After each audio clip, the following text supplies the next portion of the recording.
Ukraine में रूस का हमला और घातक होता जा रहा है। ताजा हमलों में रूस ने यूक्रेन की राजधानी कीव और आसपास के इलाकों में ताबड़तोड़ मिसाइल और ड्रोन दागे हैं।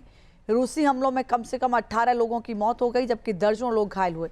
यूक्रेन का दावा है कि रूस ने कम से कम 44 मिसाइलें दागी, जिनमें से 39 को मार गिराया गया। लेकिन सवाल ये कि क्या रूस अब यूक्रेन को सर्दियों से पहले ऊर्जा संकट में धकेलने की तैयारी कर रहा है?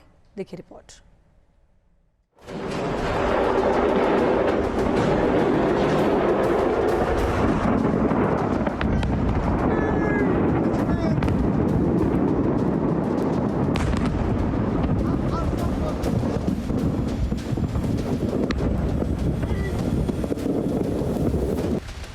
रूस का यूक्रेन पर वार, कीव पर दोहरा प्रहार।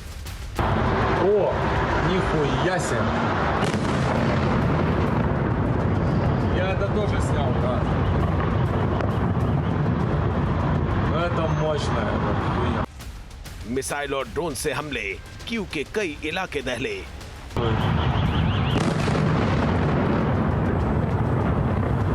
Я это тоже снял.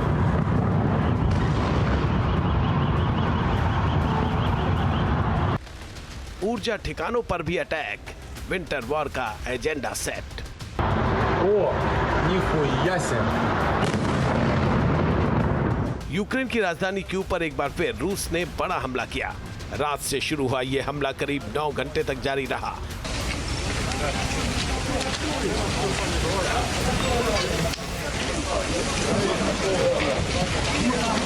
इसके बाद दिन में भी रूस ने कीव और आसपास के इलाकों पर जेट प्रोपेल्ड ड्रोन से हमले किए।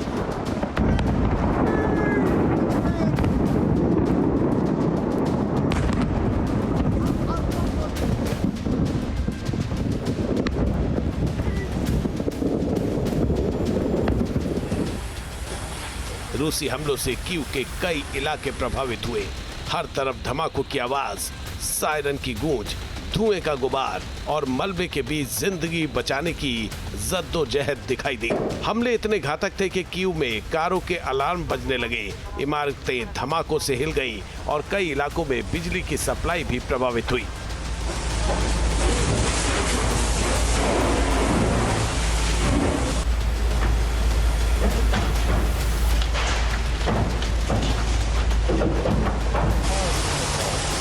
सबसे ज्यादा तबाही सोलोमियांस्की इलाके में देखने को मिली। कीव के मेयर विताली क्लित्स्को के मुताबिक यहाँ एक 9 मंजिला रिहायशी इमारत का हिस्सा ढह गया और देखते ही देखते उसमें आग लग गई।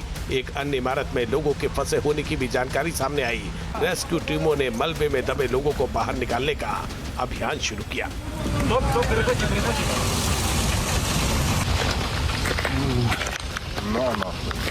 Так и не бывало здание.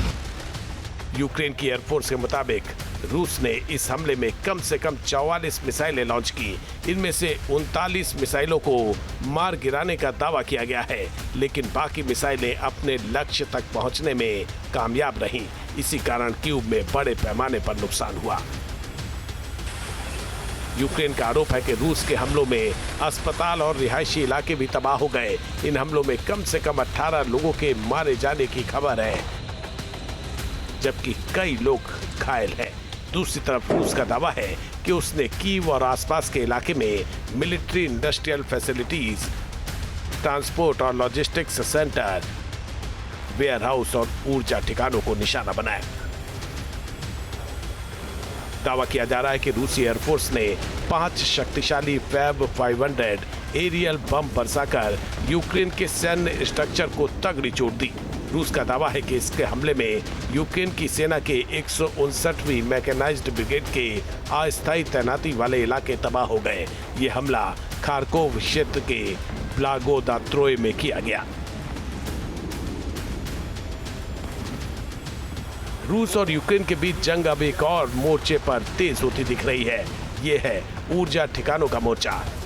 दोनों देश एक दूसरे के ऊर्जा ठिकानों को लगातार निशाना बना रहे हैं। यूक्रेन की सरकारी ऊर्जा कंपनी नाफ्टोगाज का दावा है कि पिछले एक हफ्ते में रूसी ड्रोन और मिसाइलों ने उसके ठिकानों पर 13 बार हमला किया है, जबकि साल की शुरुआत से अब तक कंपनी के परिसरों को करीब 300 बार निशाना बनाया जा चुका है।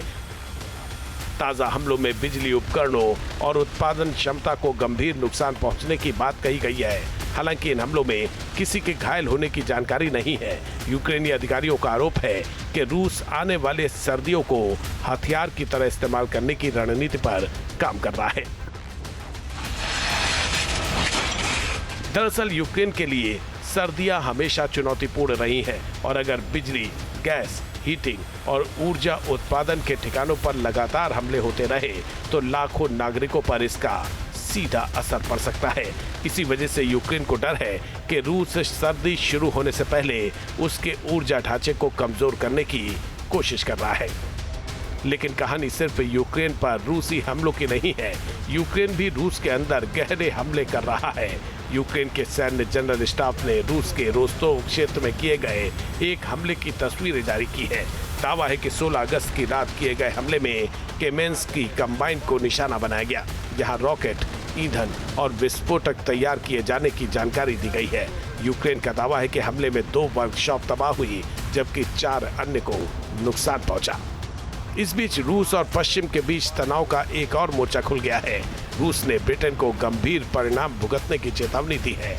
मामला यूक्रेन के ड्रोन हमलों से जुड़ा है, जिनमें कथित तौर पर ब्रिटेन की कंपनियों से जुड़े ड्रोन इस्तेमाल किए गए।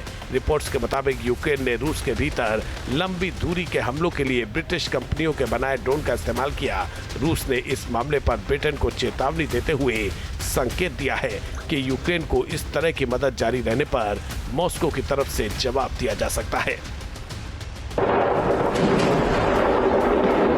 कुल मिलाकर युद्ध के 1600 से भी ज्यादा दिन बीतने के बाद रूस और यूक्रेन के बीच लड़ाई में नए मोर्चे खुलते दिख रहे हैं। कीव पर रूसी मिसाइल और ड्रोन हमले, यूक्रेन के ऊर्जा ढांचे पर लगातार वार, रूस के सैन्य औद्योगिक ठिकानों पर यूक्रेनी ड्रोन स्ट्राइक और पश्चिमी देशों को रूस की खुली चेतावनी। इन घटनाओं से साफ है कि युद्ध खत्म होने के बजाय और फैलता जा रहा है। सबसे बड़ी चिंता अब आने वाली सर्दियों को लेकर है। अगर रूस ने यूक्रेन के ऊर्जा ढांचे को बड़े पैमाने पर निशाना बनाया और यूक्रेन ने जवाब में रूस के सैन्य औद्योगिक ठिकानों पर हमले और तेज किए तो यूक्रेन युद्ध का अगला अध्याय सिर्फ मिसाइलों और ड्रोन का नहीं होगा, बल्कि बिजली, ऊर्जा सप्लाई चेन और नागरिक जिंदगी को निशाना बनाने की जंग भी बन सकता है। ऐसे में बड़ा सवाल यही है कि क्या सर्दी शुरू होने से पहले रूस यूक्रेन युद्ध किसी निर्णायक मोड़ पर पहुंचेगा या फिर ठंड के साथ ये जंग और ज्यादा गर्म हो जाएगी। Team news nation. आपके मोबाइल पर तुरंत आएगी ब्रेकिंग न्यूज। स्क्रीन पर सबसे पहले दिखेगी बड़ी खबर। देश दुनिया की हर खबर एक जगह। अब आपके मोबाइल पर तुरंत फटाफट इंस्टॉल कीजिए न्यूज़ नेशन ऐप और रखिए खुद को अपडेट।